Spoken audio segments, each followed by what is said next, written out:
Manager Duffy, can you please establish a quorum?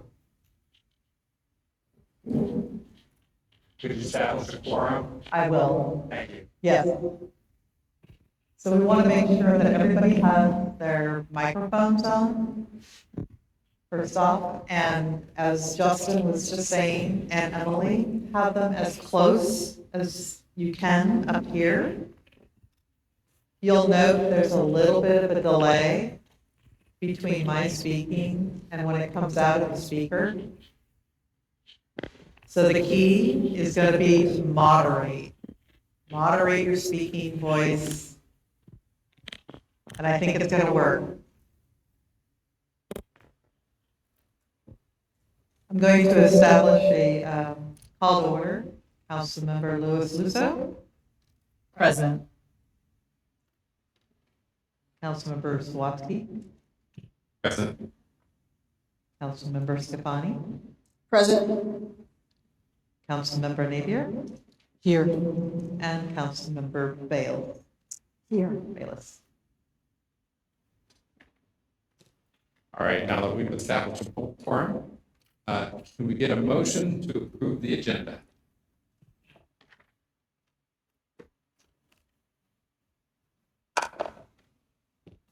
So moved. We have a motion, do we have a second?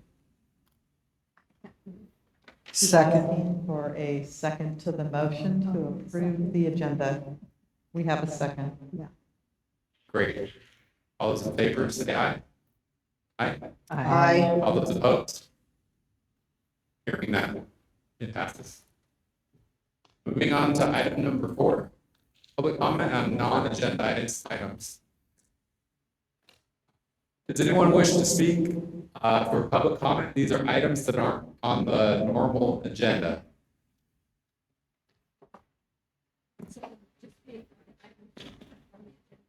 Correct. I do have one item. This came in after the posting of our agenda, but I want to announce that the City of Blue Lake was awarded 3 awards at last week's California Water Environment Association Treatment Plant of the Year for 2025, Collection System of the Year for 2025, and Glenn Bernal received Supervisor of the Year for 2025.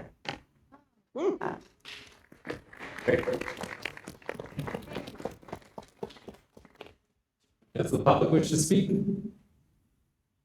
Seeing none, Julie, I think that's you. You want to speak?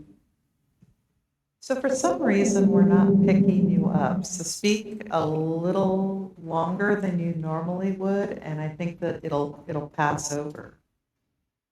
You got it.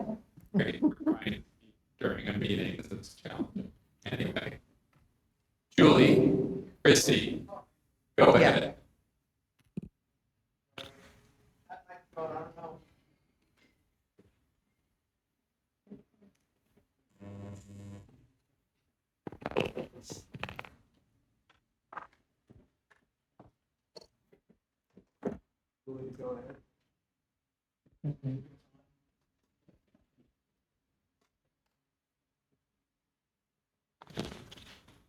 Like mine? I can't hear anything. Yeah. Can we hear her? We can.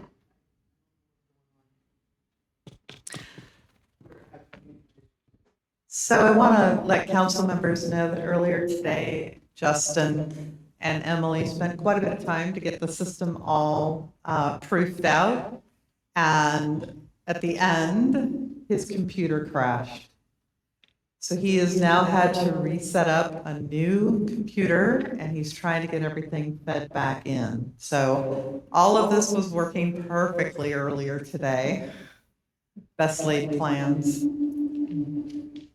While they are working on trying to get Julie and other attendees, I do want to let folks know we don't have person to do the recording of the minutes, so I will be collecting the minutes, and I'll need to make sure that everybody is enunciating and being really clear about motions. Okay. Any luck? Any luck?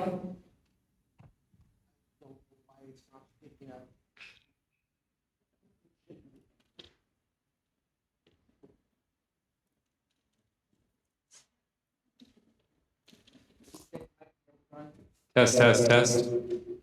Better? That's better. So I guess we'll wait here for Julie, or should we come back to public comment later?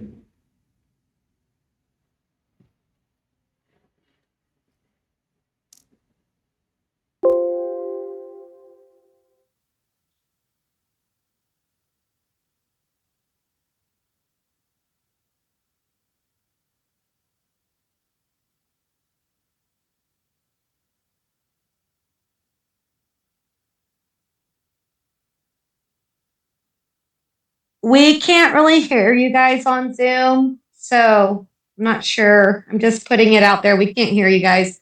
The side room would be a better venue. It's more closed in.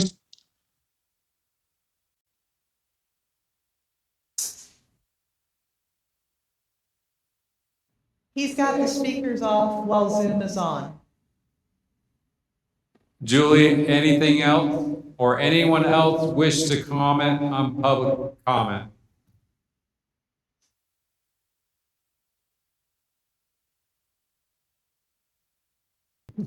All right, seeing none, let's move on to consent agenda. Monthly disbursement of period October 1st through October 31st, 2025.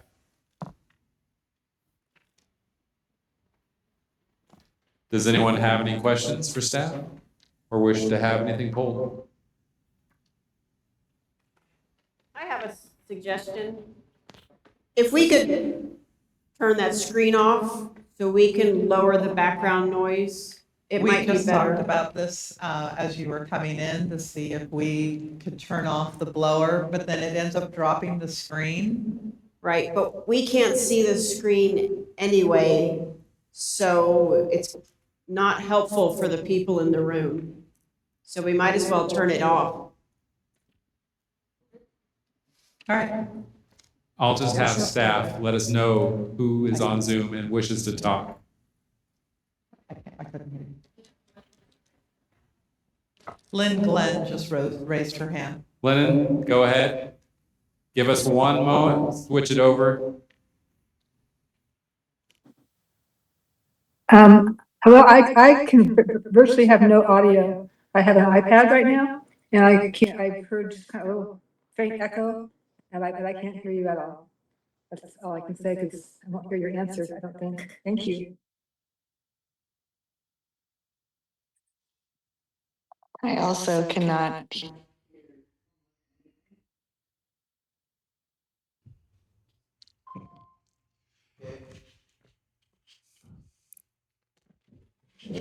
All right, Elise, go ahead.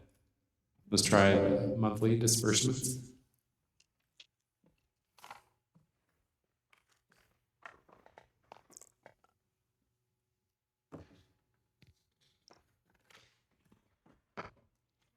Motion to approve.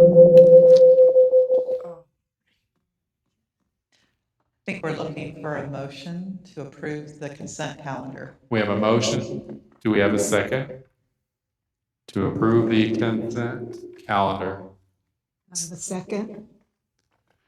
We have a first and a second of approving the consent calendar. Public comment? Yes. Does the public wish to comment?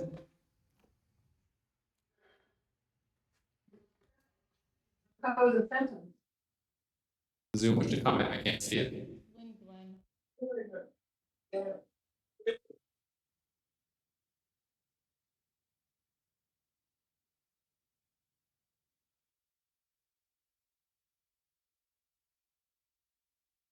Public comment?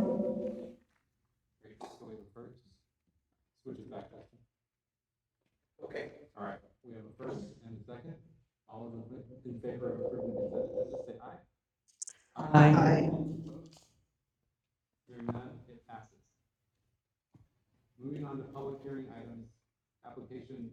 2025 variance from Jason Maureen Weber to allow construction of a new garage located within the required 15-foot side yard setback pursuant to the municipal code 17.418.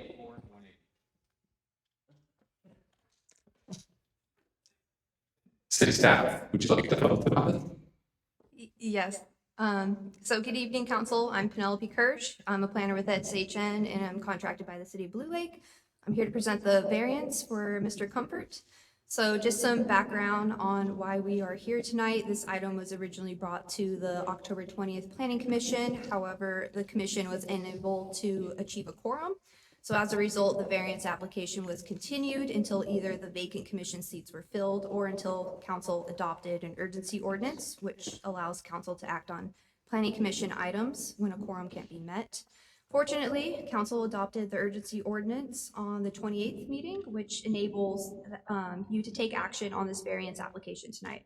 So thank you for doing so. This helps ensure that Mr. Comfort, along with other applicants, to have actions reviewed on when the planning commission can't meet a quorum.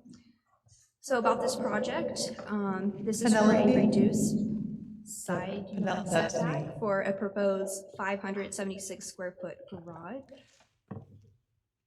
Is it? It's me. Yeah. If you slow down just a little bit, then the speakers will pick you up better. Thank you. Okay.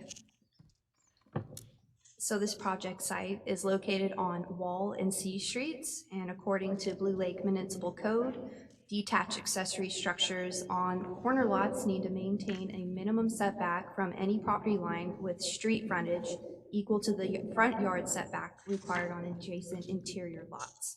Meaning, instead of complying with a normal side yard setback of 4 feet, they must meet a 15-foot setback from the side property line, and that is C Street. The applicants are proposing a side yard setback. So you can speak a little louder and slower.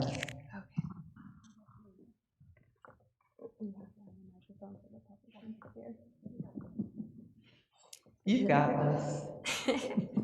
The applicants are proposing a side setback of 8 feet 9 inches, which is greater than the setback for the existing garage that currently stands.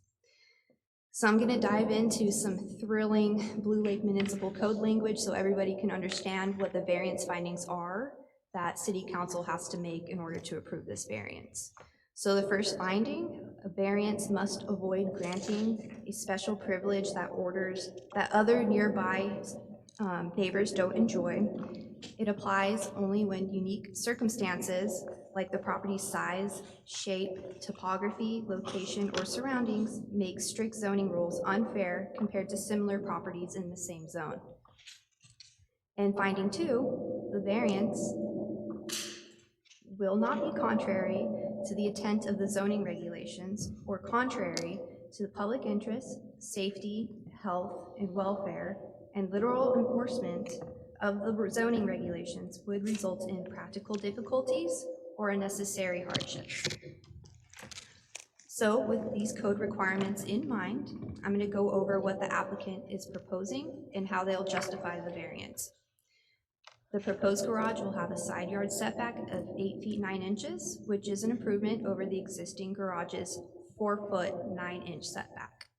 Many neighboring properties, including those directly east and west, already have structures with reduced setbacks, similar to what is being proposed. This pattern exists because the structures were built before the current R1 zoning setbacks were established. As you can see from the application materials that I've handed out, structures along C Street and adjacent to the project site also have non-conforming setbacks. So based on this information, finding what could be made since the nearby properties already have reduced setbacks that are similar to the proposed garage. And finding 2 could also be made because the variance would not be contrary to the public interest, safety, health, and welfare, and the proposed 8-foot 9-inch setback is actually an improvement on the existing 4-foot 9-inch setback from the current garage. We also circulated, did we just cut the mic? Just project. Okay, that's Yeah. much better. The mics are still on, Okay. but do your best just to project in Okay, a I can small room. project. So we also circulated this project around city departments. We didn't receive comments. The only comment we received was from Public Works, and they noted that there was no issues with the variance. And they highlighted that the proposed garage would actually be an improvement compared to the existing garage structure. We did receive 2 public comments during the noticing period. One comment opposed the project, and another one was in support of the project. And these comments can be found towards the end of the staff report packet for you guys to review. That's all I have from this presentation. So staff recommends that City Council receive comments from the applicant, who is here today, and open up the public hearing, and then discuss this with city staff and hopefully adopt a resolution. Great, thank you. So we come back for questions from the council. Yes, me and Gary will be here for questions. Awesome. Thank you. And I do want to know that there were 2 pieces of correspondence that was received, one in support and the other requesting denial, and those are both in your packet. Can I ask a question on the denial right now, or do we wait for the You- person first? You can ask a question. I may or may not be able to answer Was it. the person who was requesting we deny it, had they had some involvement with that property, or was it just in This general? is a public action, and because it's a public action, anybody can either support or oppose the proposed action. So you received 2 letters. There's no restrictions when somebody wants to come in, and especially if they're in the community when it's happening. So it's just taken into the record. Great, thank you. Yeah. Do the applicants want to come forward and make some comments?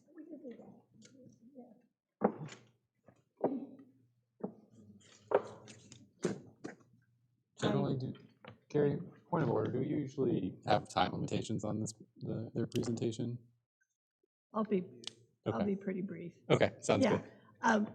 I couldn't hear what she was saying much, but we read through the packet and we agreed with, I think, everything that was there. And it was pointed out that the neighborhood's going to look better and that we're going to make it's going to improve as far as the distance from the street and that sort of thing. And it's going to be more compatible now with the other homes in the neighborhood. And then I wanted to ask, Jill, did you say there were 3 letters? We've only seen 2. Okay, Only 2. okay. And can I ask that you identify yourself for the Yeah, record? my name is Lorraine Comfort. We're at 540 Wall Street, and my husband, Jace Comfort, is here as well. Wanted to say that we appreciate the time that was put in by the folks that do these things. And we figured out, once we started looking at it, it's a lot of work. Thank you. Great, thank you. Okay, great. I'll wait till we're done with them, and then I'll bring her forward. Yes, anyone else wish to speak on this item? Great. Hello, my name is Frank Gonsalves. I am the owner of Dan Kinsey Construction. And if this does get approved, the variance, I would be the one constructing the garage for Mr. and Mrs. Comfort. And first city council meeting, I want to thank everybody and glad to be part of it. Thank you. Great, Can I thank get your last name again? Gonsalves, Gonsalves. Thank you. Great. Any other comments from the public? Or excuse me, the applicants? And then I'll get. All right, seeing none, can we go ahead and open up for public comment, or do we go to staff first? Go to the public unless there was something specific that was asked for Gary or Penelope to answer. Great. Public comment now? Adeline, go ahead. Adeline Jones. I live about 2 blocks away from the Comforts, and I'm in favor of this project. I think it looks solid. One thing I want to point out is the picture that is in your agenda item 6 on page 11. does not accurately show what that street looks like now. The neighbors to the east, thank you, of the Comforts have built a two-story addition to their home. So if you look at that picture at the bottom of page 11 there, where there's a tree on the middle right there, there should be a two-story structure that's going up. It's got Tyvek on it. It's pretty close to being done, it looks like. But anyway, especially given the fact that the neighbors have done this addition, I think that this garage would not be a problem at all for the neighborhood. Thank you. Great, thank you. Your call. Sure, go ahead. That picture that she's speaking of, she said there's a big tree, that tree's gone. Okay. And that's at the corner of our lot, and that's about where the garage would be at the east edge. And then the nearest neighbors are aware that you're going to be putting a garage in, is that correct? Yes, you have something from Stephen Wright in your packet. Great. He owns a house right directly behind us. Great.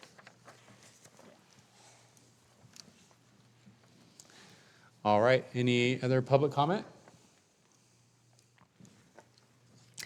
Julie Christie, I believe you had your hand up. Do we have audio for her, Justin? Thank you, everybody in the house. I know we have a little bit of accommodations due to the custom tonight. I did check in with Justin, so I hope you guys can hear me okay. So I do want to concur with the commission's recommendation to move forward with this variance. I think it's very applicable for the setting and surroundings, and actually for the livability and the quality of life for the family there. They earned it, and I think that's gonna add to the property quality of life for them. I think that's something we really should think about. And I hope you guys can hear us okay. Zoom is better a little right now, but, we can, hopefully be right, you guys. Yeah, thank you. Great, thank you, Julie. Anyone else on Zoom, Emily? Okay. All right, we'll go ahead and bring it back to council. See if we have any questions for staff on this item. Does the council have any questions for staff? Yes, Kat, Yes, go I ahead. think- Let's wait for them to come up. Hi, quick question. Hi, Penelope. Hi. What is the required setback from the rear of the property?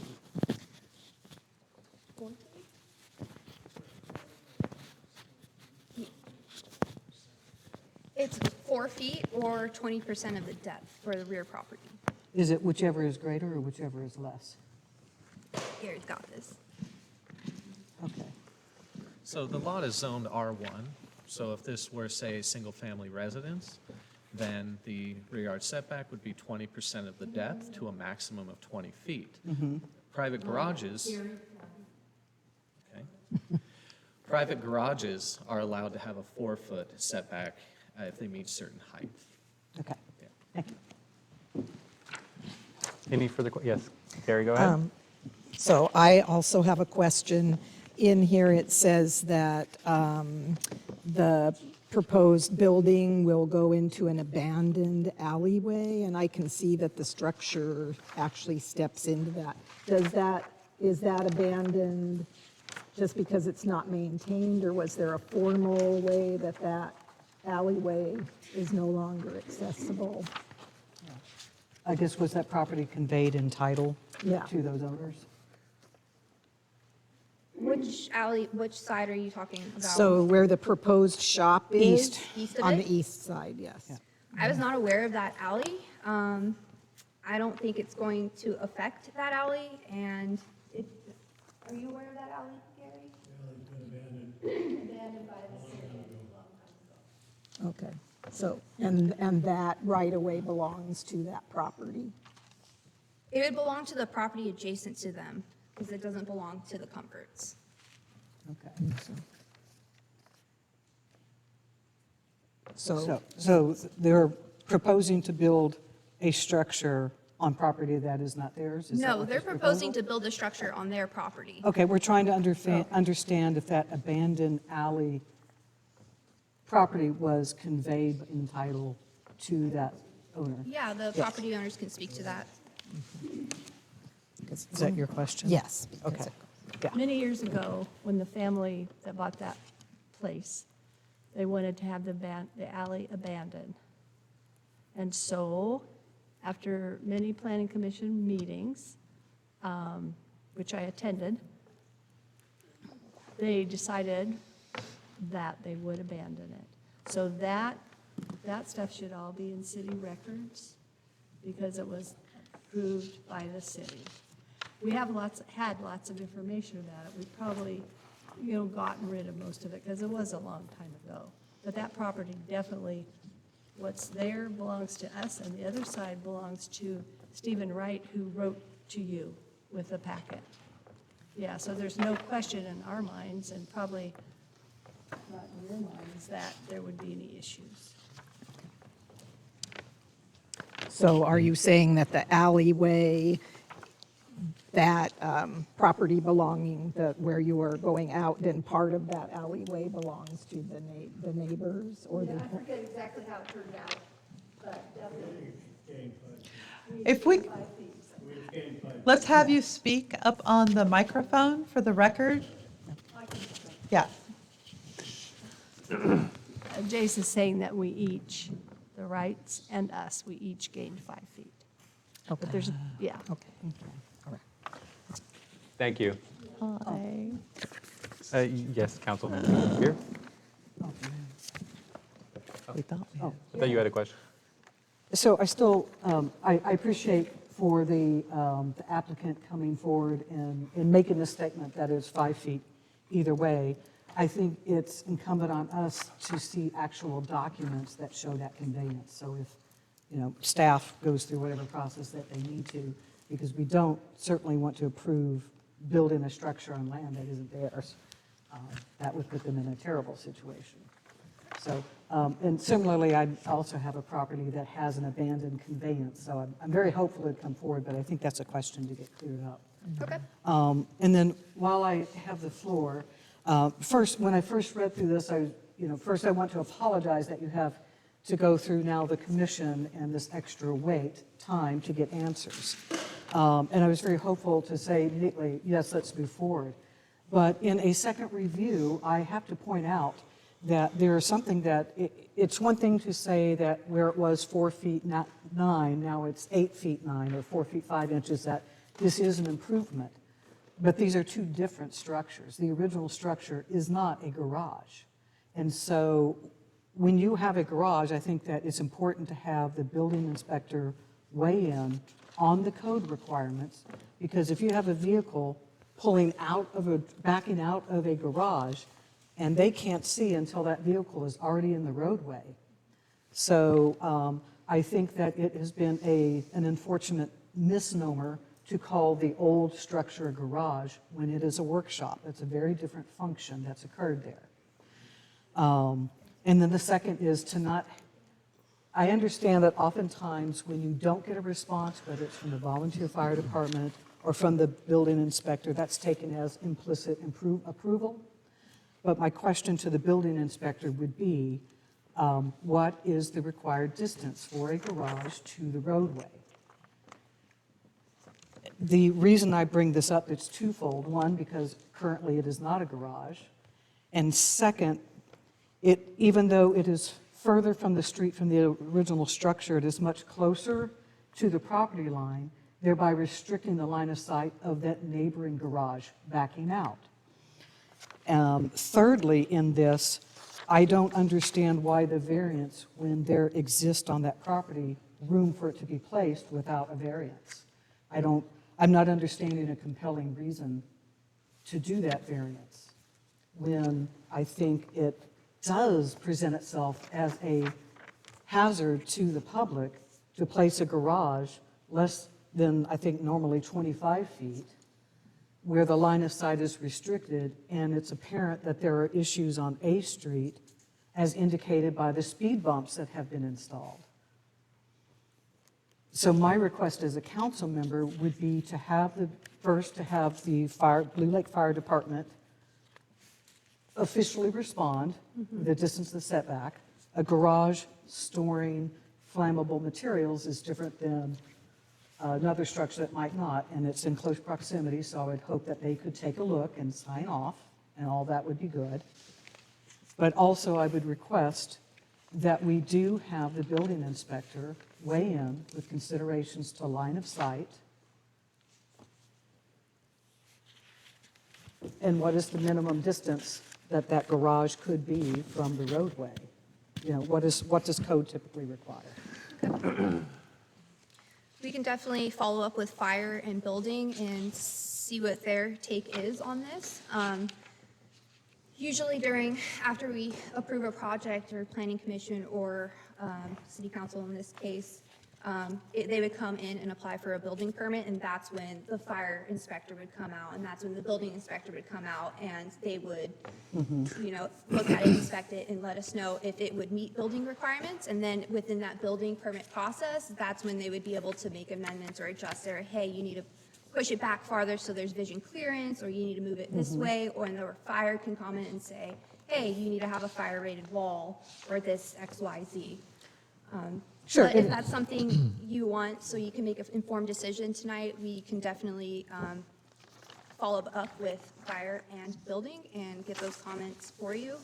And we can also look at the abandoned alley issue. We looked through the files and didn't see anything of that, but we can dig deeper and maybe pull up little parcel maps or stuff like that and do more research to see what the actual title was. And I'm very hopeful that it will show that that property was properly conveyed. Yes. But I think that we put the residents as well as the council in a precarious position if we approve without that clarity. Yes, yes. And what Gary was telling me earlier is usually when they abandon alleys, they just split it right down the middle, and, one property owner gets half of it and the other gets the other half. So we'll definitely can look that up and follow up and provide that information to you if that's something you need to make a decision. Yeah. Okay. And then to be clear, with the building inspector, it is very specific to line of sight and minimum distance from roadways per code. Because like I said, I haven't seen a compelling reason for the variance because there's not another structure that prohibits it from being placed within the ordinary setbacks. Thank you. Thank you. So quick question again, just for clarification. The building inspector didn't come look at this, or they just We didn't referred it respond? out to them, and we referred, pretty much, it's like a mini staff report and has all the pictures and all the applicant materials, and we did not receive a response. And that's generally they're okay with it, or that's just they didn't get a If response? there's no comment, then I can't assume if they approve or deny it. Great. Usually, since it's such a small staff, if they had a problem, they usually come up and say, hey, I think they should move it back, or they should do this or that. And I did not receive any comments in writing or verbally, so I mean, can't to really Kat- speak for him. To Kat's point, I don't think we're going to be trying to get any alleyways back at this point. No, I know. I'm just saying, I don't want to like hamstring this project. I want to get it moving forward. How long would it take for us to get a response back from these entities? Like by next month, or? The building inspector, I think we can get a hold of him probably tomorrow. As for the volunteer fire department, I'm not sure. Through other projects, it has been a little hard to get a hold of them. I think that's more of a question maybe Gary or maybe Jill can answer. We could always just go knock on the fire station door and ask. Yeah, Gary can address that. So, if you look at the options for city council action for this item, there's been some comments raised by some of the council members saying, I have concerns about approving this with the information before us. I'm not hearing anybody necessarily wanting to deny it. So what that takes you to is option 3. Okay. And that's basically saying we're requesting additional information, and usually what you would do is you would continue the item to the next meeting agenda. I think we're proposing to have a special meeting on December 2nd. We may be able to get that information by then. And if you don't have the information by then, it could go to the regular meeting on December 23rd. That's correct. For the question for the applicants, when were you guys trying to get this started?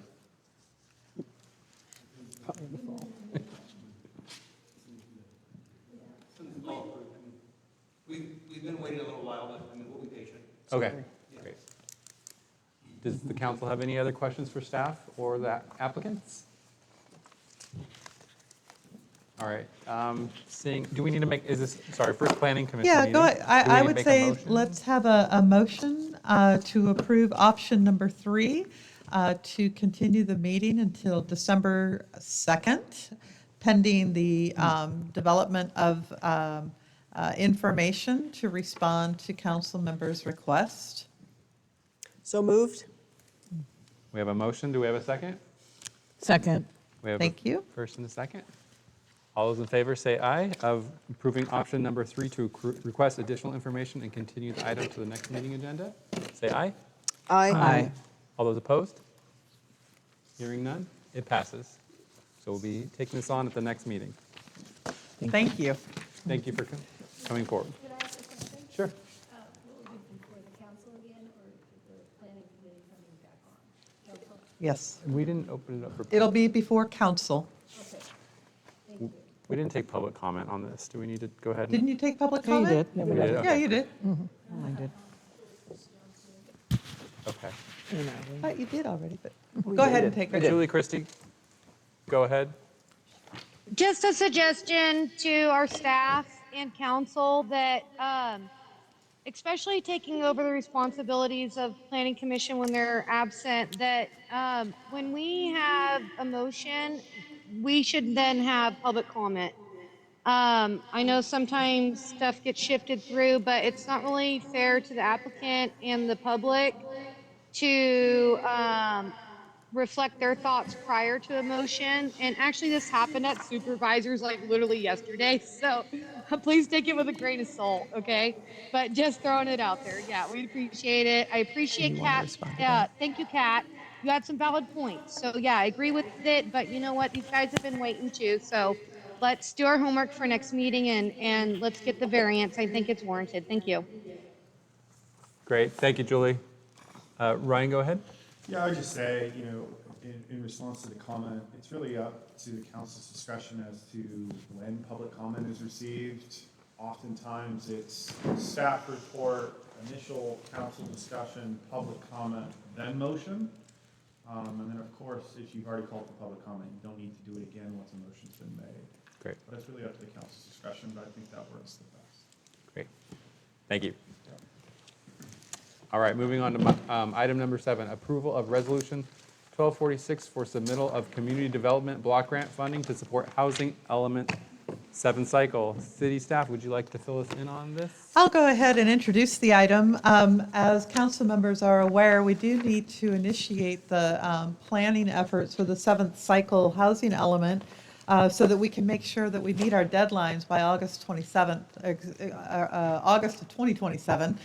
And it came to our attention that there are some funds that are available from CDBGE. And I want to let you know that between the time of putting this staff report together, in which we had, we were under the understanding at that time that the application would open on December 1st.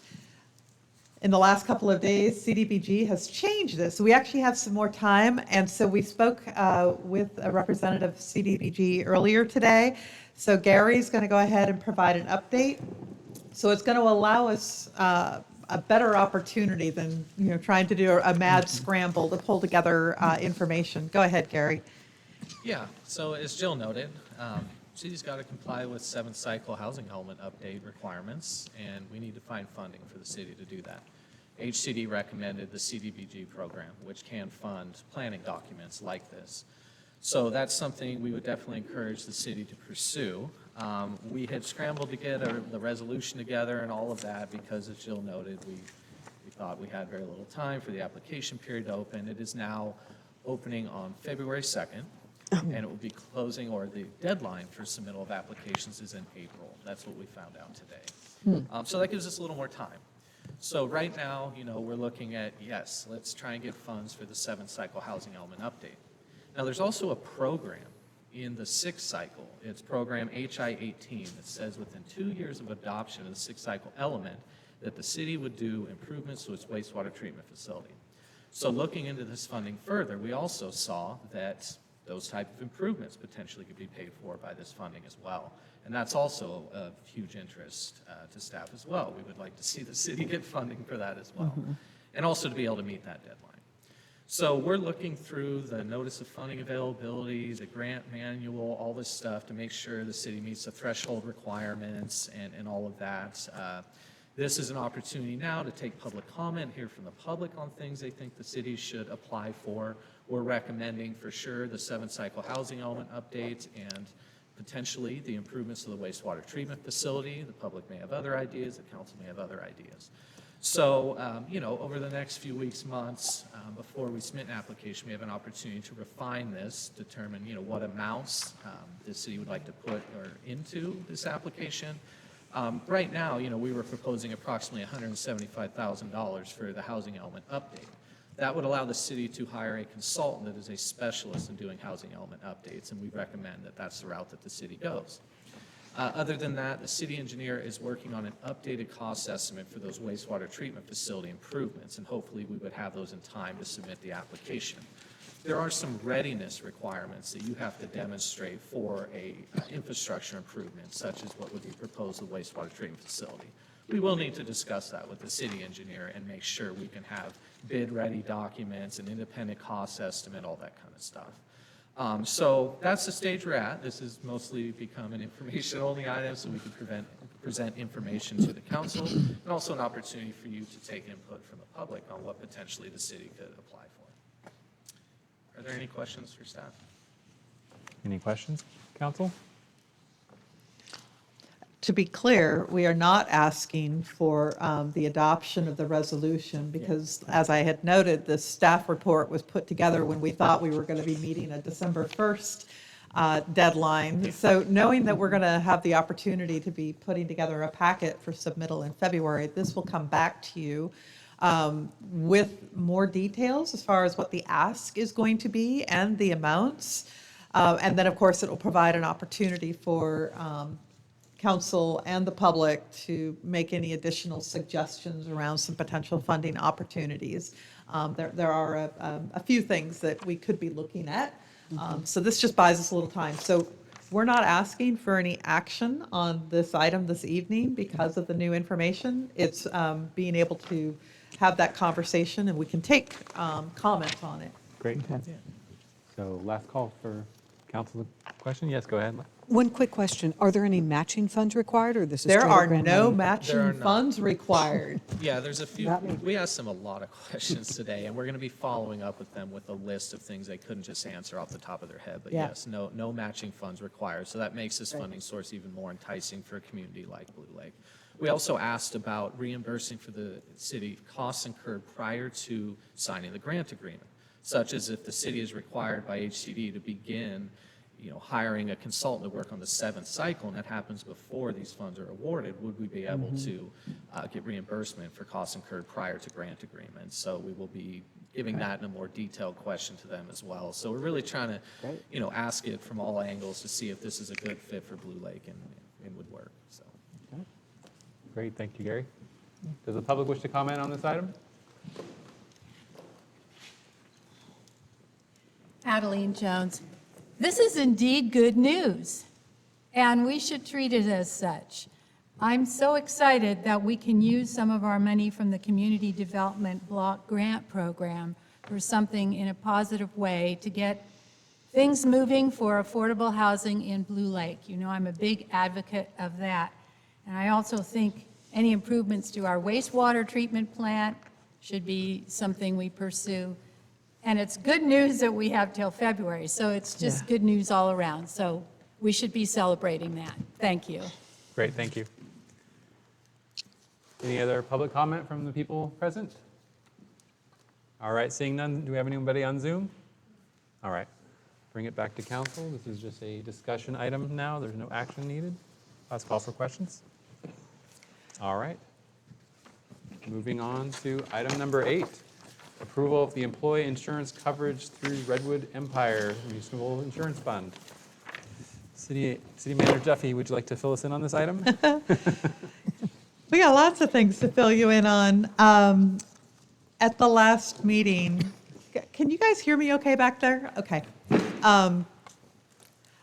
Once upon a time, I did some voice training, learning how to project my voice, and I always like to double check that I still got it. At the last meeting, we'd had a conversation about FRMS, that was the Fire Risk Management Safety, and they were the entity that provided health insurance coverage for your employees. At that last meeting, we talked about the fact that that particular entity had experienced about $11 million in claim losses, and they were going to be clawing back approximately $80,000 from the city of Blue Lake. They've done the same thing with all of its members. The city of Ferndale received a bill for $66,000, and so as you run through, it's pretty significant. Their board had a conversation around what the rate increase would look like in order to continue coverage until July of 2026. And the rate increase that they were projecting was a 60% increase. So their response was to pass a resolution which essentially let all of its covered members know that they were terminating medical coverage effective December 31st of 2025. Obviously, this now necessitates the city to really scramble in an effort to evaluate other insurance providers in order to make sure that we have uninterrupted coverage for our employees.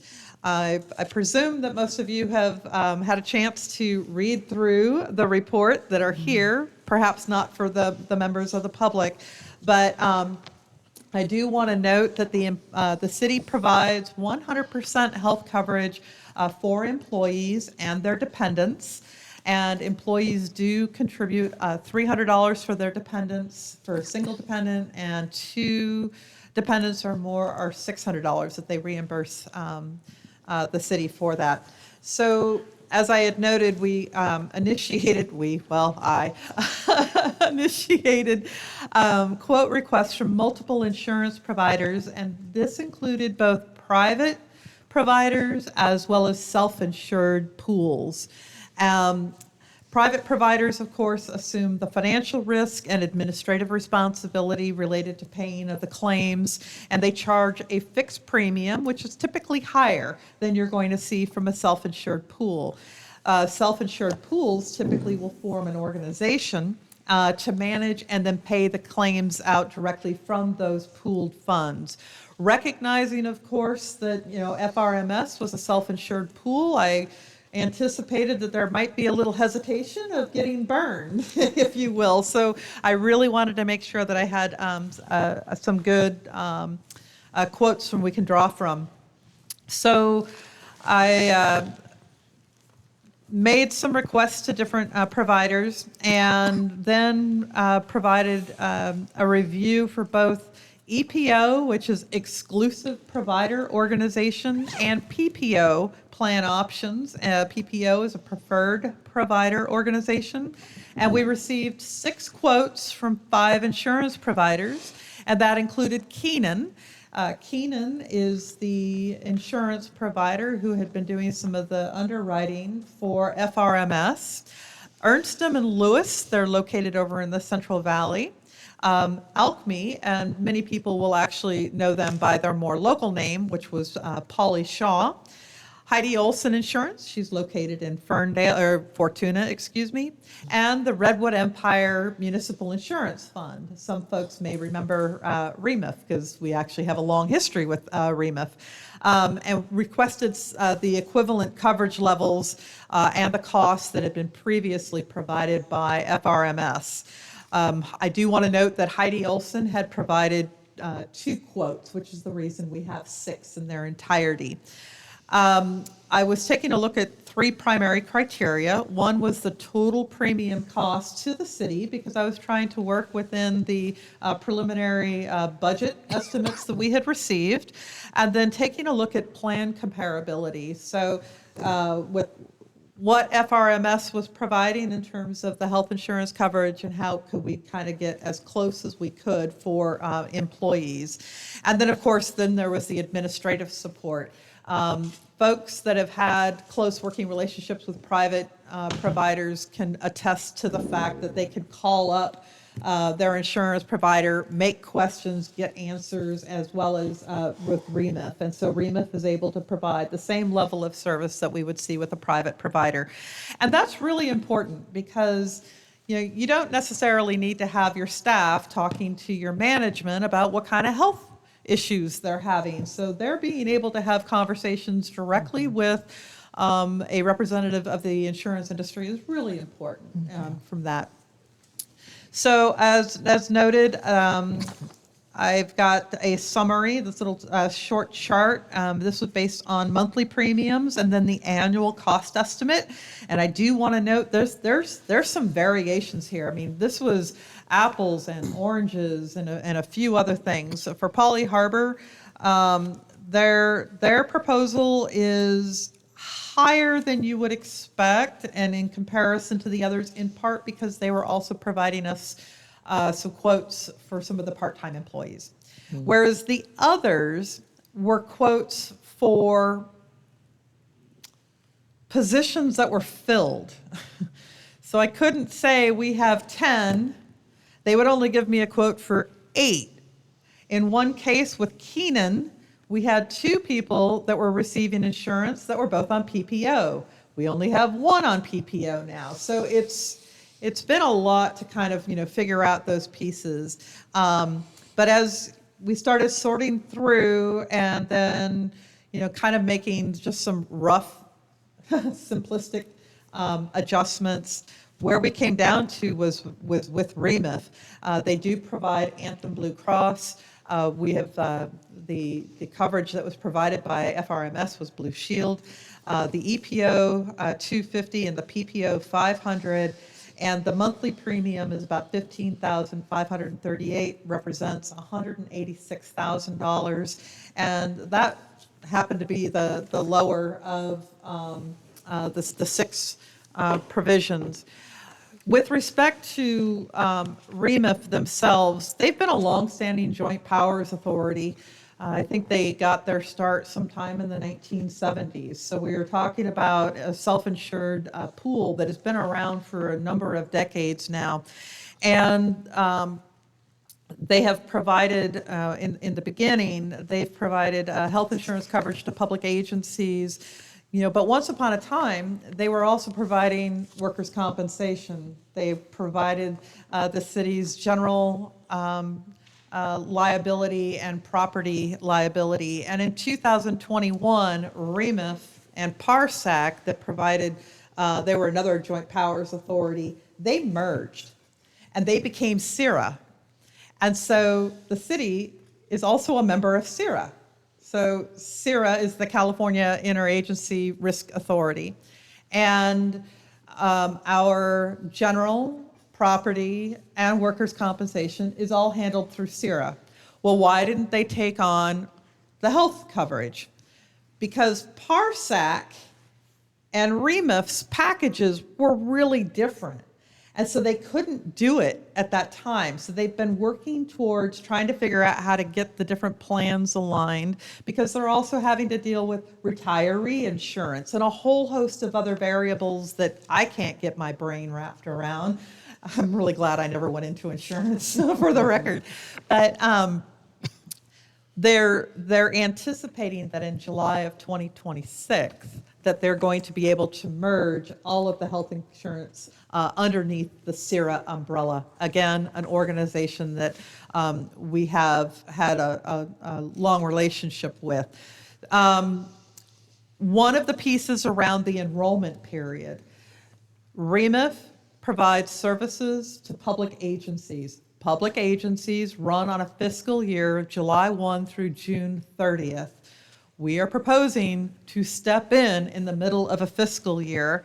And so they're willing to, fold us in, as well as the city of Ferndale and a few others.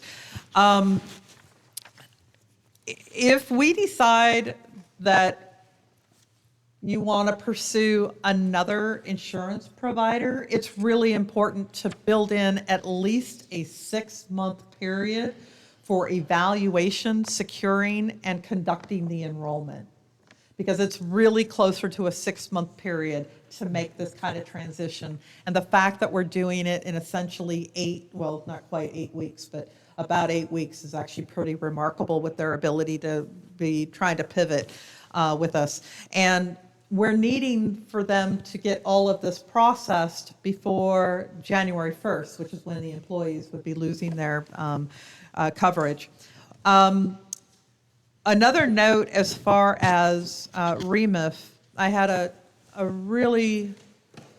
was a really productive and informative conversation with their executive director, and she walked through their regular reviews. They have a committee that meets every 2 weeks in order to go over claims, in order to ensure that they, as a self-insured pool, that they are going to be able to meet the claims, look at the risk, figure out if they need to draw down upon their reserves. They have a very healthy reserve. They are in no way, shape, or form in the same condition that FRMS is in. But they are aware that across the industry, there are 3 really big variables that we should all be aware of because it's affecting all of our insurance rates. One, there seems to be a higher number of claims that are coming through. The other is the uncertainty at the federal level with respect to what's going to be happening with the Affordable Health Care Act. It's a real uncertainty, and it sounds like a number of the larger entities, Kaiser and some of the others, have some real concerns looking a few years out. The other is the unanticipated impact that prescription medications are having, and in particular the GLP-1 medications. And on the one hand, you think it's just a medication, what's the big deal? Well, I'll just use myself. My insurance premium out of pocket, because I'm private pay, is $1,400 a month. If I was needing to take a GLP-1, that costs $1,200 a month for that medication. All of a sudden, they're starting to take a loss. If I was younger and I was in the $800 range, they're actually in the negative, and they're seeing this across the board. So they are monitoring this very closely, and it is a concern, and it's far bigger than REMIF. It's across the insurance industry altogether. I do want to note that if the city decides that they want to participate in REMIF's health program, it would do so as a participating member. We wouldn't be a full JPA member because we are still with CIRA. If we wanted to, we could take a look at that, but we only need to be a participating member for this period. Ryan's had an opportunity to review the document for form and any other jack-in-the-boxes that we might not anticipate, and he's been fine with that. And I think that concludes my report. The only thing I want to note is that for the alternatives, the alternative to council is to approve a different plan through a different broker, like we've already got lined out here, or a private provider. And the primary impact would be, number one, an increase of costs. The second would be a question about whether they could pivot quickly, given the short time frame right now, or to defer action, which of course we don't recommend because we would have a potential lapse in our employee health coverage. So I believe that is it. If you have any questions, I'll do my best to answer them. Council, Sorry. go ahead. Ms. Kafani. I'm looking at the EPO and the PPO, and the EPO is 3 times what the PPO is. So is there an additional fee for the PPO? Is that what this says? Where it shows, like at the bottom of your summary page, EPO is over $2,000 per. Yeah, it's not quite $2,000. I think it was, but it, in essence, yes. And that is drawn on the fact that the PPO their deductible is significantly higher than the EPO. The EPO has a deductible of $250.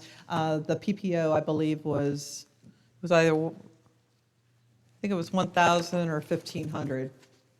So the difference with the PPO and the EPO, give me half a minute, I brought my handy dandy chart.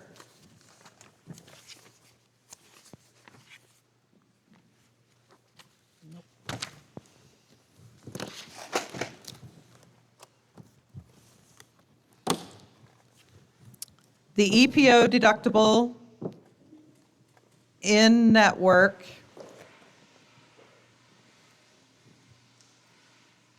this was for single, I have to make sure I'm interpreting these things right, was $250 in network only.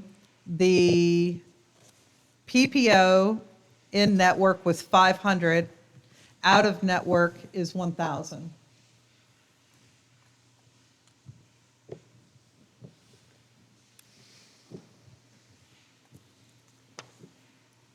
Any further questions?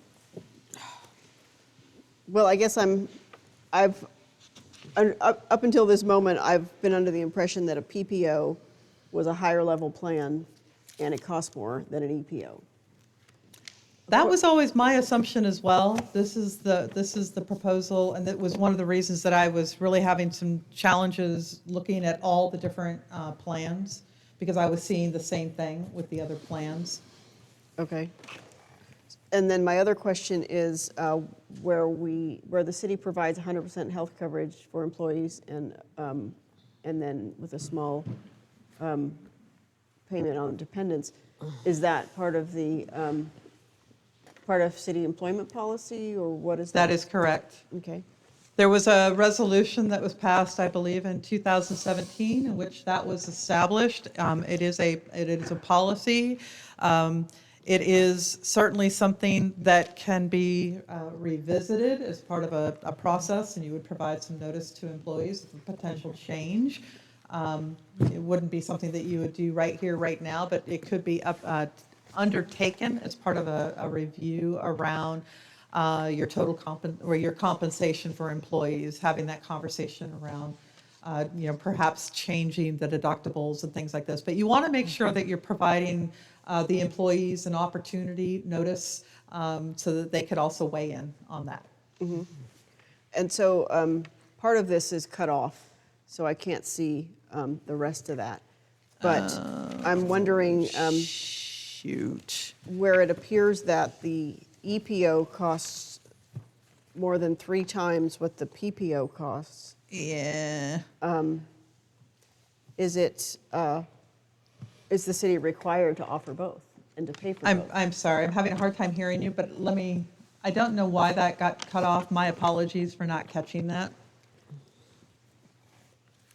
I'm wondering if the city is required to offer both an EPO and a PPO plan, or if the city could opt to offer only the PPO plan. You could opt to do just the PPO. Okay. It would be quite a savings to do that, would it not? Potentially, there could be. You're looking at making a pretty big change from what your employees have been receiving as part of FRMS, and it might be something you might want to take a look at as far as perhaps a step down. They could then evaluate which pathway may be better, and have a more comprehensive view. Perhaps the city does PPO and then make the difference so that they pay the difference between PPO and EPO coverage. That could be something, but again, I would recommend that you have a strategic conversation around that, because that could affect how people are feeling in terms of retention issues. Mm-hmm. Something you want to weigh carefully and not in the moment. Right. Yes, Councilmember Napier. Thank you. That goes to the question that I had is, from the staff's perspective, have they been able to look at this new package and review their impacts and And it's, I mean, I know it's not going to be straight across the board, equal to equal, but is the feedback that it is at least livable right now with the staff? Yeah, I met with staff yesterday because I was able to get all of the packet information as well as the enrollment forms. And we provided a larger conversation about the coverage. We didn't talk about the money, in that sense. There's a reference to the money, but we were really asking staff to receive the information, have them contact their care provider to get a sense of if they would need to do EPO or PPO. Different staff members have different items and providers, and that I need to have their enrollment packages by next Tuesday in order to have this uploaded the first week of December so that they can process it. The other piece is, this is a classic where there needs to be some separation between administration and the employees. And so they've got the phone number so that they can consult directly with the person to make more specific inquiries around their own health situation. Great. Well, one final comment, Go ahead. if I may. Thank you for putting this together and making sure we even have an opportunity for them to continue coverage, and coverage that at least is similar to what they've had, and shame on FRMS. Yeah. Shame on them. If council is to look at the larger picture of the health benefits we provide and the EPO, PPO are all, I would say now is not the time to dither one way or another, that the next cycle, for fiscal budget would be something where you might examine that more closely. But I think what we have presented here, especially given we're outside of the normal cycle for enrollment, and as we look at the current environment and future environment for healthcare, I'd grab this in a heartbeat. And thank you. Yeah, thank you. Any other questions from council? I'm just going to apologize because I misread this. So you can kind of scratch what I was saying, because the prices are not nearly as different as it looks. You know what? I had to take this home several weekends because every time I tried to read it in the office, somebody else was coming, and then I would just lose my place. I've got, for each provider, I have a file like this, and sort of sifting my way through it. And I don't mind the questions. I love the extra eyes because you do begin to blur, and it's not as simple as, with Ernstum, they had a really interesting proposal, and they call it, it was a PPO virtual. And I'm like, what is a PPO virtual? And it's like this whole other program that they're putting together. It didn't compare to anything else. And, it wasn't quite, after you sifted through it, it wasn't quite as great as maybe what you thought it could be. But it was a real challenge. And I would say having a larger conversation, incorporating staff members into that, to be figuring out maybe a longer term approach would be really great. For the moment, I think that REMIF, there's a reason I made the recommendation for REMIF. Councilmember Bayless, did you have any questions? I just wanted and Ryan may have something. I just also wanted to say thank you, Jill, for all this hard work. And you were saying that we would just be participating. So if we went into the next year, then we wouldn't just be participating, we would be a full member. Is that how that works? So it's actually twofold, actually, separate and distinct. As a participating member, you don't have to be a member of the JPA. There could be benefits or not benefits for people who serve on a joint powers authority, and you've read through certain things. There are some benefits and sometimes some commitments that a participating member wouldn't necessarily have to meet. So if council decided to change horses midstream, you're not going to be held the same way as if we were a member. If CIRA ends up incorporating REMIF, we're already a member of CIRA. So I think it would be there would be some administrative things. Ryan's got something for everybody, I think. Yeah, I just want to say, as a participating member in this in this risk pool, we are subject to assessments. If they're, for whatever reason, they're operating at a deficit. The same type of assessment process that we just experienced with FRMS. REMIF is a more stable agency with a larger membership base, but it's the same risk that we had with FRMS that we would have with REMIF. So if you wanted to avoid that altogether and just say, we don't want the risk, then you go with a private broker. And the private broker is going to, they're going to make sure that they're covering that cost because you're going to be charged more in the premium. So the key really comes down to the fact that REMIF, they're monitoring and they're reporting. And they do provide reports to the city on the basis of the claims. You can weigh in on their meetings in order to see, are we looking at any warning flags that are coming up? And REMIF has been, pretty good at communicating that information in advance. And unfortunately, that didn't happen with FRMS. And so that there could be concern and maybe just being a little skittish about it. Get it, got it. Which is why I had that conversation. Amy Connolly, she's amazing. And I really appreciated how forthright and direct she was around that, and the fact that they're taking these rapid changes very seriously, and they are looking to protect themselves to the best of their ability, by extension protecting us. If we get assessed, is there any kind of a cap on how much we can be assessed for, or is it just a percentage of whatever? There's no cap. I mean, they would end up, so what, yes, there's the assessment, but before they got to assessment, they would be looking at claim loss and then increasing the rates first. They've got a really healthy reserve. They want to protect that reserve. I think FRMS, they spent down their reserve as opposed to bumping up their premiums. So there could be some premium rate increases in the future. But I think that's, again, across the board. Yeah. Great, thank you. Any other questions from council? All right, I'd like to go ahead and open it up. Do you have one?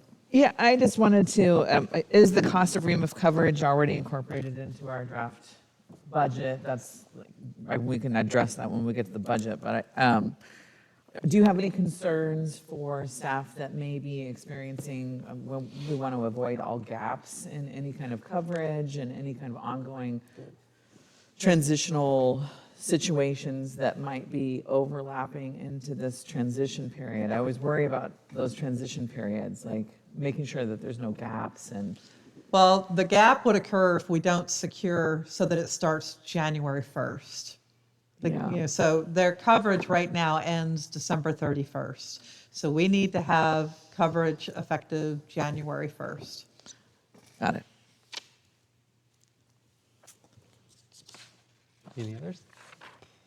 No, I think everything was addressed. I do feel like it's an appropriate conversation at some point, just as a side note, about the GLP coverage, because that is an ongoing thing, and that a lot of insurance companies are backing down to, say, partnership criterion for GLP coverage. So that is something that if that does suddenly become an issue, that it is not uncommon at this point for those changes to be occurring. Right, and that is far bigger than, Blue Lake isn't going to be like, nah, you guys don't get that coverage. We're going to give it to these guys. No. That is going to be industry-wide, and they're going to have to Absolutely. figure out how they're going to be addressing the issue of prescription drugs. Is GLP-1 now, and it's going to be some other boutique kind of prescription later. And I think it's part of that industry challenge from what I'm reading and seeing. For sure. Like I said, wasn't expecting to have to come up to speed on all of this stuff. I was looking at having to do my own enrollment, and I I've got the deep dive now. Well, thank you for doing your work. Appreciate it. I'd like to go ahead and open up to the public. Does the public wish to comment on this item? Yes, go ahead. Can I make a suggestion? Sure. Just come on up. To speak to Ryan and then Julie Christie's, one of the ways that you can help put guardrails into the comments is have council discussion, make a motion, make a second, and then take public comment 'cause they know what the proposed action is going to be. You don't have to do it right now, but you might want to think about maybe that's something that council's approach might be, because then people could say, I support the motion that's on the table, I don't support it, and for the following reasons. And then council, you can then say, oh, that's a really good point, and I'm going to change, my position on that. Great. Go ahead. Thank you. I've been an insurance biller for 20 years. So I've billed insurance. I've dealt with Anthem, I've dealt with Blue Cross, I've dealt with Remif. Remif is a solid company. They do a lot of the municipalities. We don't get a lot of claims back from them, but they have out-of-pocket in and out-of-pocket out expense. So you just want to make sure your people know about that. They're Blue Cross. Everybody takes Blue Cross. These companies dealing in Blue Shield, doctors come in and out of network with Blue Shield because Blue Shield is a crappy negotiator and they don't like to pay. So Remif has been a solid company for a long, long time. So as an insurance biller, that's just my opinion. Thank you. Yes, go ahead. Good evening. My name's Jenny Short, for those of you that don't know me. Jill, I think you did a great job putting this together. I felt like reading the packet, I had a good understanding of what you had gone through and what it was that you were making a choice on. I would like to say that because you guys are a member of CalPERS, I was very surprised that that wasn't one of the options. And so I did print the one page out of our stuff that showed what their health plans for PPO, that is it's Anthem, is $1,043 for a single person. So it's very competitive with what you're suggesting here, with absolutely no risk of the potential for any sort of a clawback in the future. So I'll leave that for you. So I did reach out to them. I didn't get anybody to contact me back in terms of, more yeah. long-term, like you're talking about. Yeah. I did want to tell you, Elise, I think maybe the confusion on the 3 times as much is really because in her spreadsheet at the bottom, she has 3 people, and so it's being multiplied. Yeah. It's really only 165 apart. But I wanted to mainly speak to the policy for the resolution from 2017. I wanted to encourage you guys, especially in light of your next agenda item, that it's costing you roughly $70,000 a year to provide health insurance for dependents for 8 employees, and that's a lot for a city that's in the deficit you're currently in. The other thing that I looked at is you've got one person who has a family who's basically getting roughly $24,000 worth of benefit above his coworker who's single, which is $11.50 an hour. And that's a lot of difference from a single person to a person who has a family. There should be some more equity in how you do this across the board for your employees. Even if they just have themselves and one dependent, it's still $7.50 an hour. And so, like most of the places that I've seen have an allowance, and everybody has that allowance, and everything above that they have to cover. With these kind of differences, you could actually give people raises, then everybody would get a little bit of a raise for that. And I encourage you to offer both the EPO and the PPO. My experience is that HMOs don't work in Humboldt County because there just aren't in-network providers. It's scary to me to think that you would have insurance where an out-of-network person would never be covered under any circumstances. And I think in this area, we have problems with providers that are even PPO, and you end up in the out-of-network column in a lot of this stuff. So I encourage you to include both policies when you approve this one. Thank you. Yeah, great, thank you. Any further public comment? All right, do we have anybody on Zoom? All right, Julie, go ahead. I just want to thank everybody in the room, staff, public, or council. That was a really good discussion. I know I'm kind of catching it in and out as I'm like getting everybody fed this evening, but I really appreciate that we have this dialogue for once. And Jill, I will concur with our prior speaker. Thank you for the preparation of this analysis. Personally, I've gone through Heidi and her daughter, Carly, for quite a few years now for our business. And I know it's kind of out of our budget right now to get somebody local like that. But I'll tell you what, once we can finally get there, you guys, like I really would advise, they've been an amazing institute for us to work through. And they're local and we're helping our local economy doing that and the coverage. But I think there's a lot of details that everybody else brought up throughout the conversation that I know I brought up earlier, like, oh, make a motion. And thank you, Russ, for the clarification. And Jill, I think this one's kind of already like coded out, you know, a little bit better for moving forward for a motion. But sometimes when the conversation really like shifts super heavily, then that's when it's more appropriate. So I'm just throwing that in while I can. And I appreciate everybody. You guys, this is really awesome. I just appreciate this forum. Thank you. Thank you. Insurance. All right. Anybody else? All right, great. So bring it back to council for consideration of going with the recommendations or whatever we'd like to do. Sorry, John, it's very hard to hear you. I'm just looking for direction from the council or see if More we than can make a direction? motion. I would like to approve the selection. I would like to move that we approve the selection of the Redwood Empire Municipal Insurance Fund as the city's health insurance provider for the upcoming plan year, and authorize the city manager to execute the REMIF participation agreement. We have a motion by Louis Lusso. Do we have a second? Second. Second, Napier. All those in favor say aye. Aye. Aye. All those opposed? Hearing none, it passes. Great. Thank you very much. I appreciate your time on this agenda. Thank you. You've got something else, Jill? Sorry. You know, I'm wondering if maybe we could take a 5-minute break.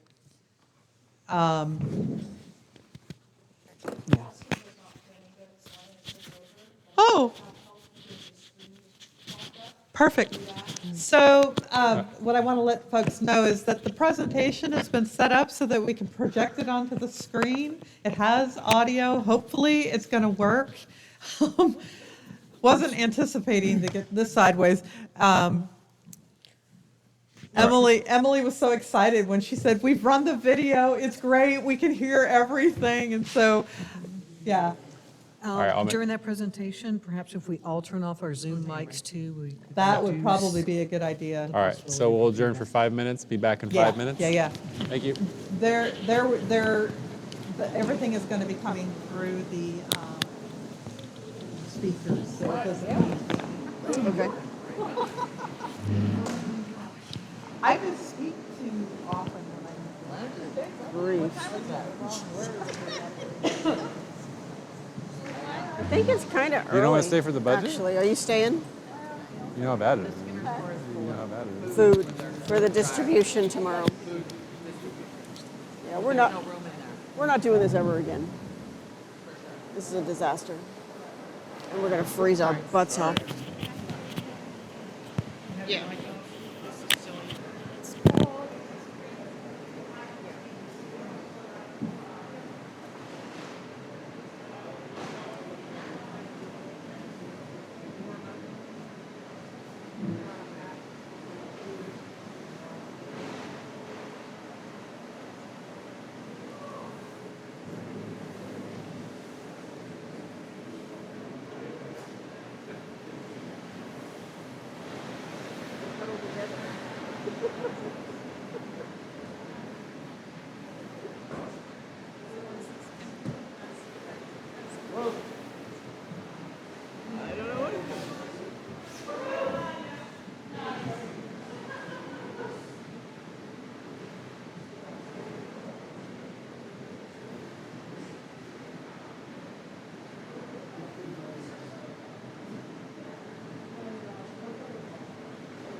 missed that part. So poor Justin, he and Emily have been in here since like 10:30.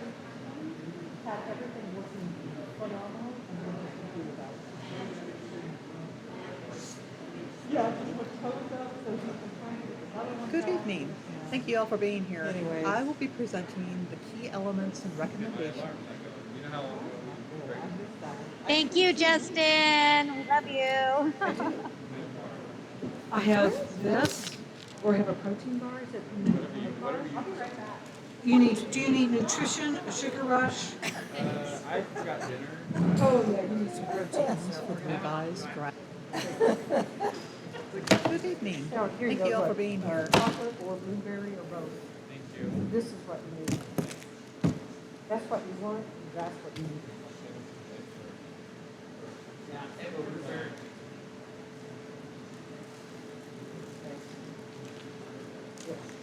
Are you getting peckish? No dinner yet. Trying to find the sound, so maybe a Yeah. moment. Oh, it is, might be too late now, but if that's. Good evening. Thank you all for being here. There's a I will be spotlight presenting the keeps key like- elements and recommendations Well, I for the did it. revised Yeah. draft fiscal year 25, Thank you. 26 budget, with the goal of providing a comprehensive overview while prioritizing transparency and fiscal responsibility. Would it freak everybody out if I went over there? I don't think so. I started heading over there.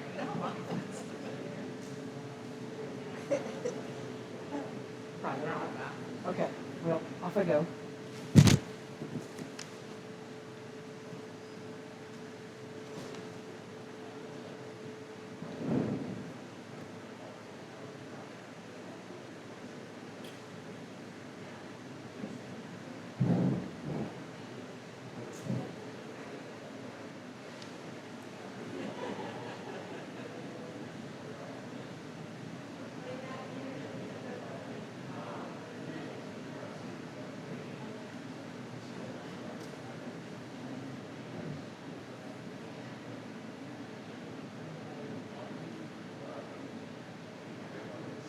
Good evening. Thank you all for being here. I will be presenting the key elements and recommendations for the revised draft fiscal year 25-26 budget, with the goal of providing a comprehensive overview while prioritizing transparency and fiscal responsibility. The presentation has been structured to offer insights into our current financial status, potential challenges, and strategies to achieve a balanced budget. The presentation will take approximately 20 minutes, and afterwards there'll be an opportunity for questions and discussion. So with that, let's get started. No. Yes, no, I prefer not. The presentation topics will include the budget process used to date, the approach to the general fiscal year 25-26 budget, an introduction of the revised budget, an organization chart, the recommendations from the budget ad hoc committee, and finally, the discussion and direction.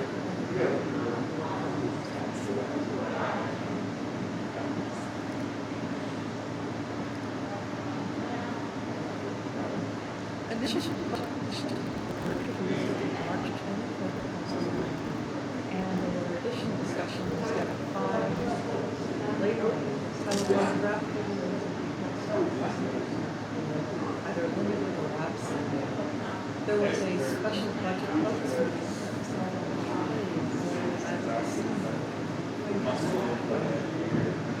On June 27th, Council approved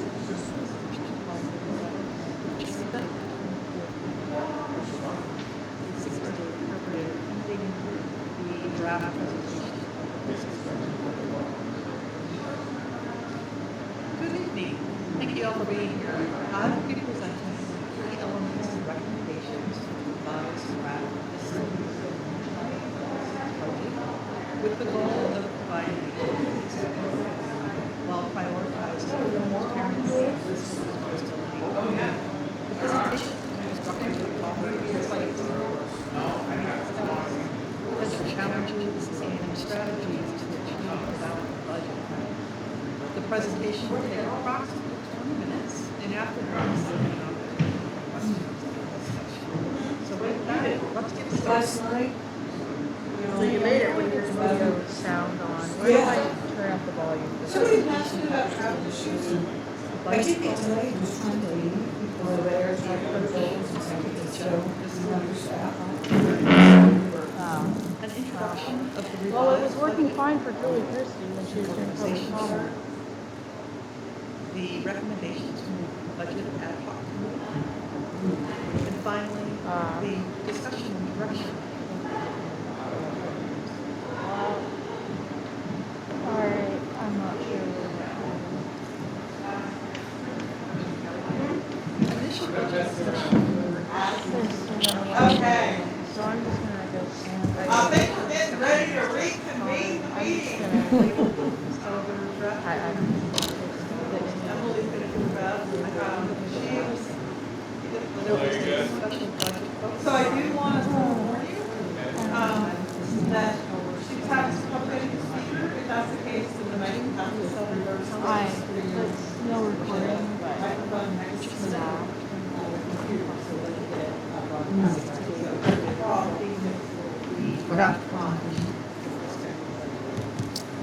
On July 3rd, the draft budget was decided.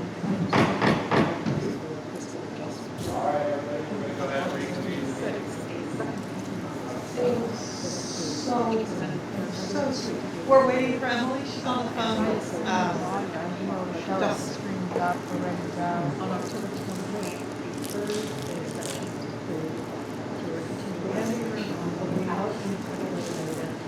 Yeah, nothing to point. None of the audience came. Right on the Rita Walker did all of the draft budget. Yeah. This year, the draft budget is July 3rd. The draft budget used just all files.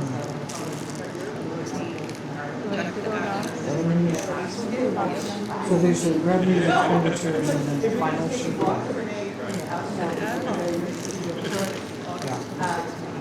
And then several files for that.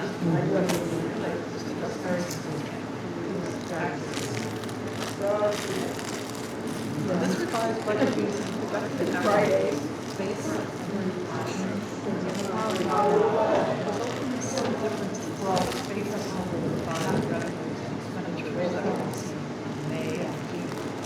this account is most general governors and budgetary figures stabilized to improve transparency and understanding. Staff and layout, provide fund, along with general ledger. So there's potentially a December 2nd meeting in the works? The revisions Okay. The different sources. Yeah. Sorry, I was looking at this right here. So the regular December 23rd. Right, yeah, you're right. I'm just assuming that that's the next council. For the next regularly scheduled council meeting. But in our discussion, acting as planning commission staff, we're talking about December 2nd. So that would be a goal then, to bring in other, whatever. Tonight, maybe we'll receive it and get input from the other council. And then let them ask the questions before we Yeah, it's moving on desktop. Because it doesn't sound like an Thing on the sound. The name. There are also minor reductions and legal costs. Just always standing over my shoulder, it's like he's hovering all the time. And then there's the breathing, mouth. I would have been like all. From the other out of our. Thank you all for being here. I will be presenting you the key elements and recommendations.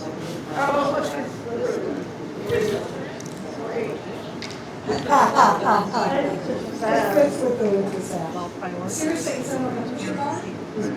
Oh, how cute. The presentation is instructions on potential challenges and strategies to achieve Very the negative. budget. The presentation will take approximately 2 Yeah. minutes, and afterward.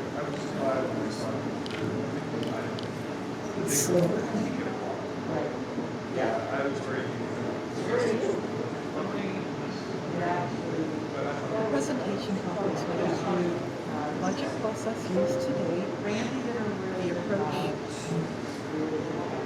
Good evening. Thank you all for being here. I will be presenting the key elements. I wish to recognize budget with the goal. Good evening. Thank you all for being here. Good evening.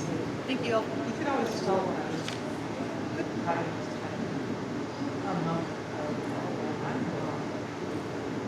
What do I do with this? Everything's totally sweet. Hey, that just came like out of the blue, but I kind of needed it.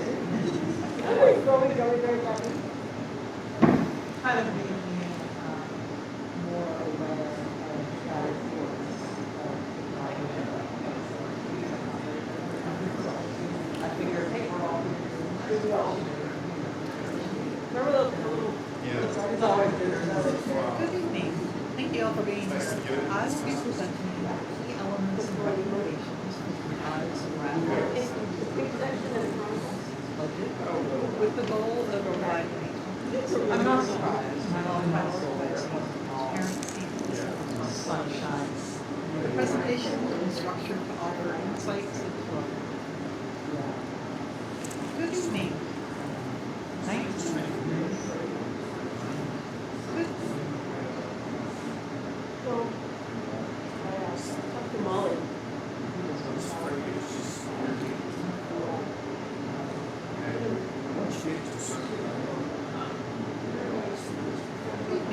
Thank you all for being here. I will be presenting the elements and recommendations for revised.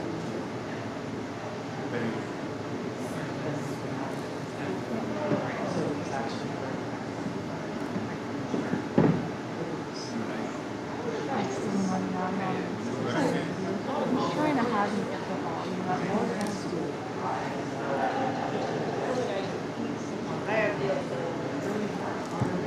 I said, you want to tell you what I can go there, you back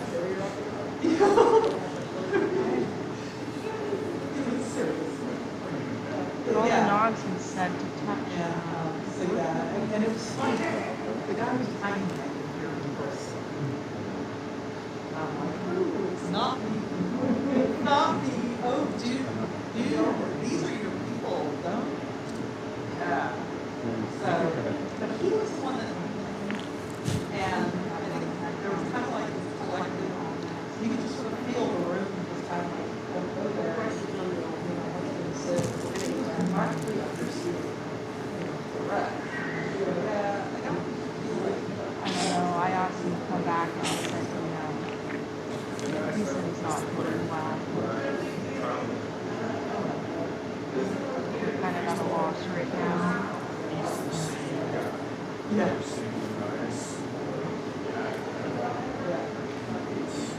Because we have our lunchtime time.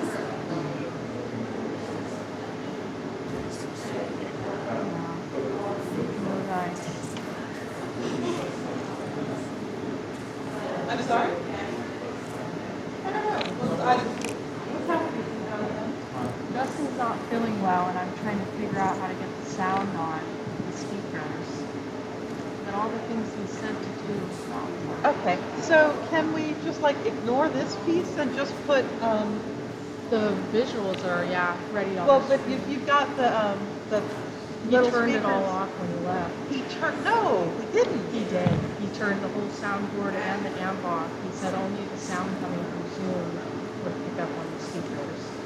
And I told him we still needed the video and we still needed everything. Okay. And he said his stomach was not doing Okay, well, I understand I these know. things do happen. We can do a couple of different things. If the mayor wants to come back. Yeah, well, I'm trying to. That was kind of fun. He's been trying to get. I think we better help John. All right. So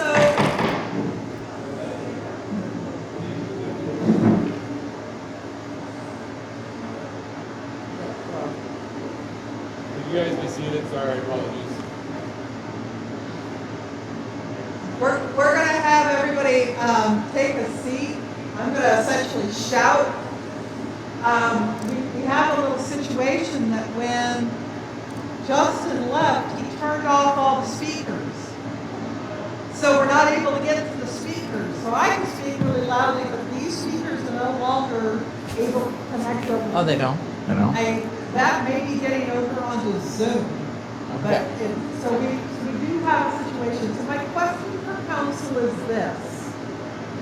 When we scheduled this special meeting, it was for the comfort variance. I pushed this together because I was actually anticipating this to come to you on Tuesday, the 23rd, for your regular meeting.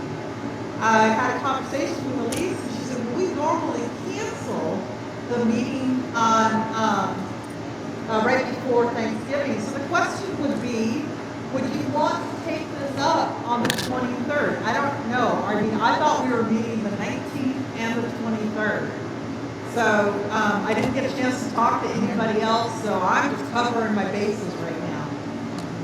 We could take this and continue it on next Tuesday when we would normally do it, and then we could just move forward with the mountain bike, River Coast. I get the acronym all mixed up, don't think of anything other than collision in my head, but that might be the better way to explain. I've got a presentation, it's in video form, it's 20 minutes long, it'll just walk us right through, you've got this information, if you want to continue it, which I would recommend, because I did a lot of work so that you got this really well-organized information so that we can move forward with some action from council on that. So that would be my suggestion. Well, have council discuss first and take public comment.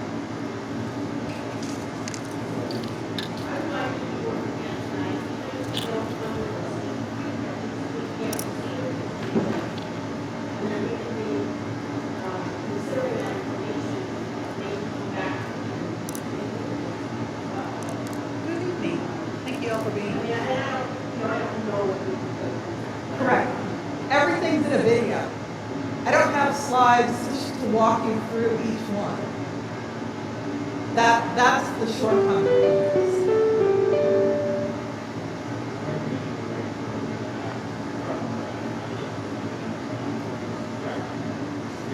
Yeah.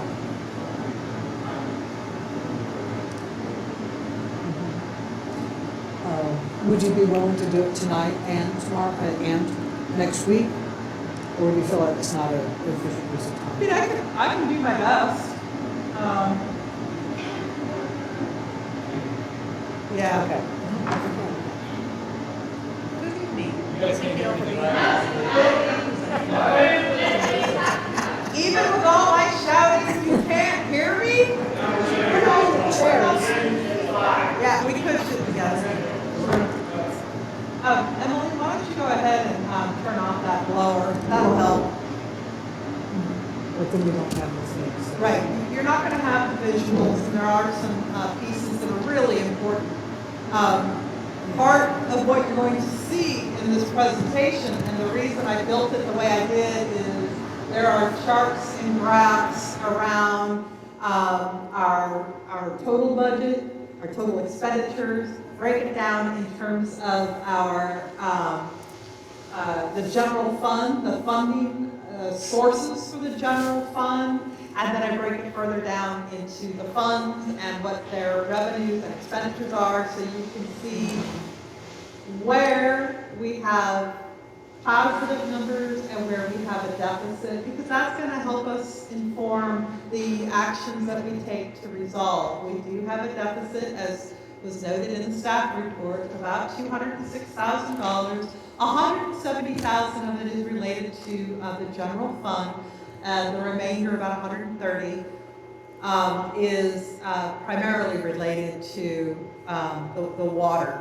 So it is a larger conversation. I've also introduced a organization chart and, some steps that we could start taking, and that was all put into that presentation. So it's more than I think you guys have typically received in a budgetary conversation. I mean, if you're expecting what you've received in the past, this isn't what you're going to get.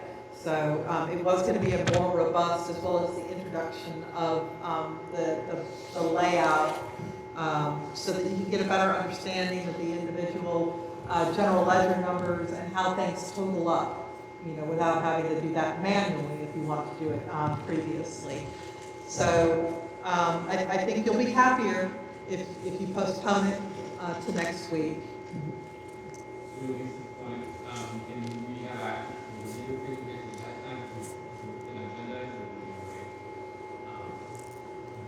I'm gonna look to Ryan on that one. I don't have a problem putting it on the website for tonight, but I think it might create a little disconnect for people in terms of, well, when did they talk about it? I wasn't there, and so I don't have a problem making it available. As long as it's made publicly available. Yeah. Oh, yeah, full explanation. The narration's already in there. This is what I was doing on Sunday when you were texting me. So I'd like to weigh in as ad hoc member on the budget. Councilmember Bayless and I were able to see this video.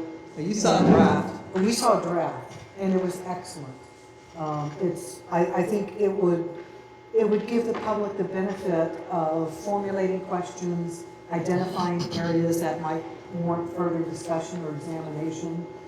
And yeah, if there's no legal restriction, I would say let's post that on the website tomorrow, and then people can take a look at it.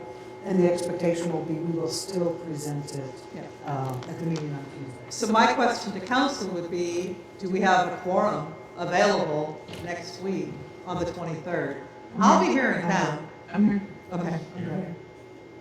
Everybody's here? Ow. Oh my God. Why are we having this conversation? Yeah, let's, Okay. Tuesday. So, do you need a motion on that? I do not. Thank you. We'll go ahead and continue this to Tuesday, the 23rd.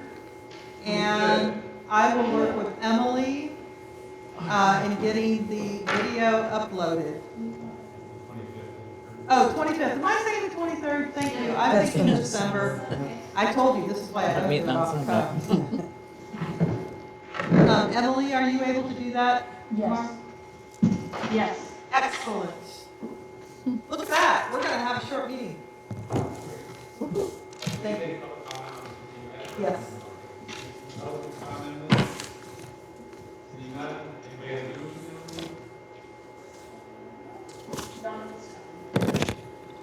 Are they connected? Yeah. Okay. I was going to ask. I'm sorry. I'm not making any assumptions at this point.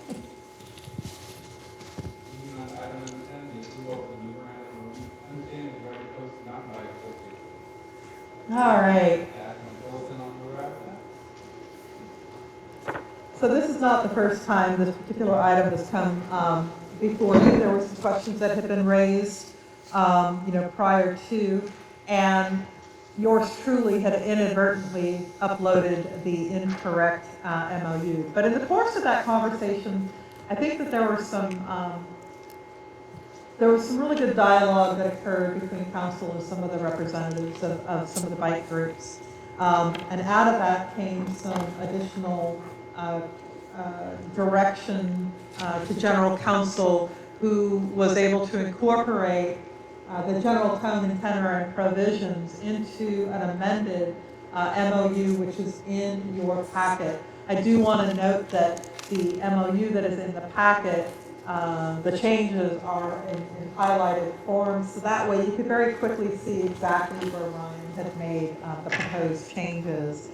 I don't know that I need to go into a whole lot of detail here because we have had this come forward, but I do want to emphasize a couple of things.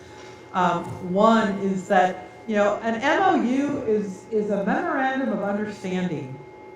it is not implicit approval of the bike project. And I think that the conversations that have transpired over the course of this summer and this fall, it's made it pretty clear that, the project was a little different in terms of everybody's different understandings, of it. I think the Bike Association thought the city was taking on more responsibility. The city thought that the bike group was taking on more responsibility. It was going to look like this. It was going to look like that. There were a lot of different understandings about what this bike park was going to be.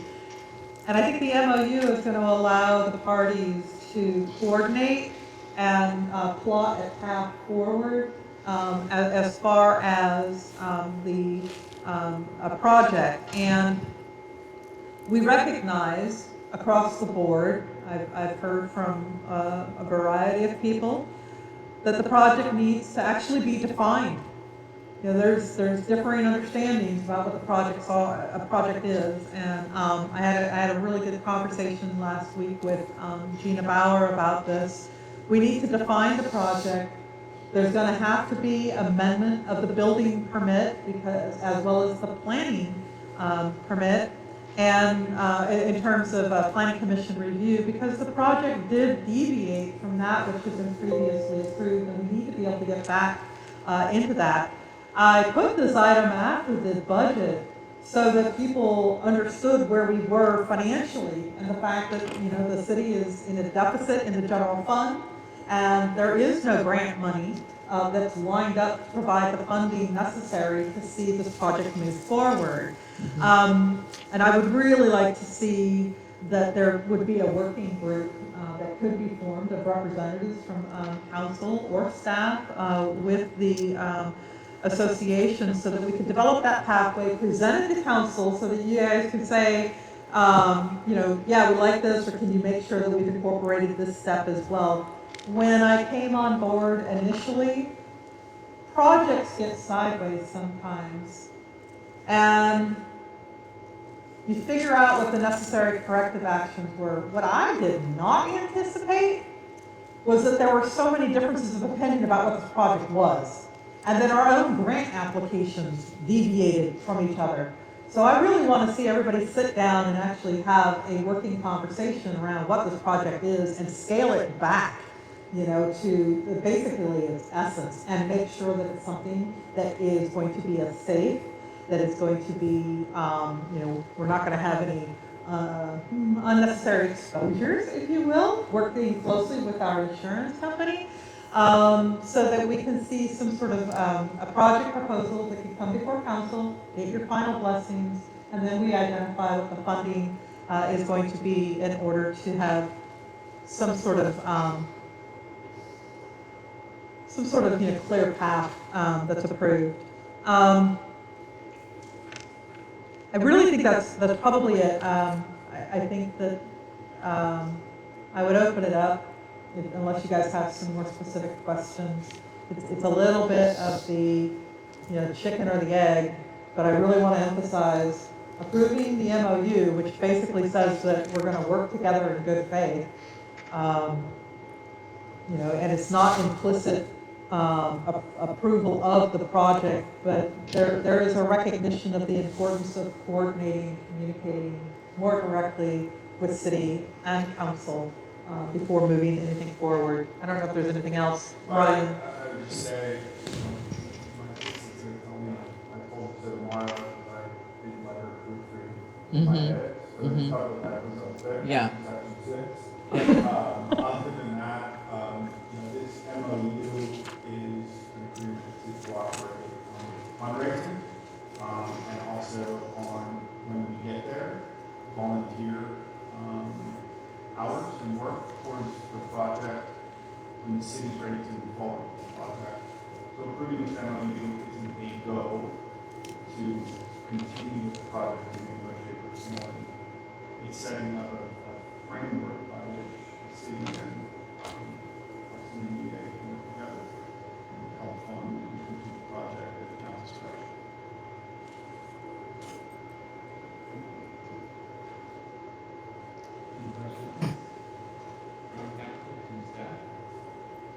I just had the typos, C8. I'm sorry, Typos. which you flagged? Hopefully. Yeah. You got both of them? Got both. Yeah. I'm the typo. I'm the typo one. I'm being redundant in the question, I just want to make sure that I'm absolutely clear. So this MOU that you provided to us, Ryan, this is what was originally submitted by RCBA to the city review, and the only changes that you've made are those in yellow? So we highlighted some changes at the last council meeting that I had included in certain drafts with RCBA, for example, changed the insurance provisions and indemnity, we added some additional wetlands that would be the things in yellow are those additional changes that came from the last council discussion.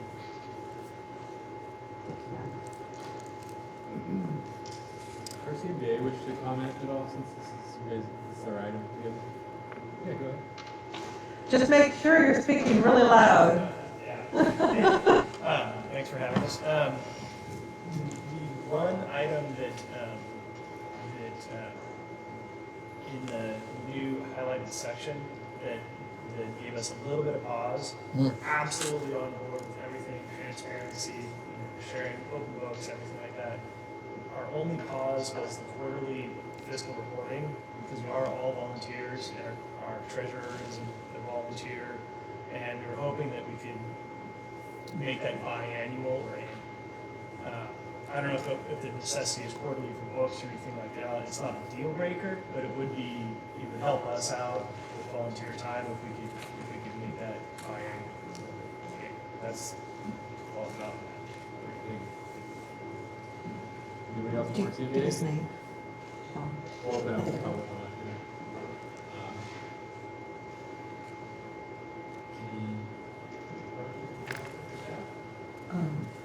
So is it questions or comments? Either one. So one of the things, when we talked about this MOU before, one of my issues, because I understand that this isn't a formal to say how we're going to proceed with this, and that it's still open. But what this does say to me is that we are saying to the public, we aren't agreeing to anything, but we are saying to the public that we agree to take on the bike park, and that we are going to try to work out all of these things and figure out how we're going to pay for it. I understand that the bike park is something that's been in the works, but when I look back at the original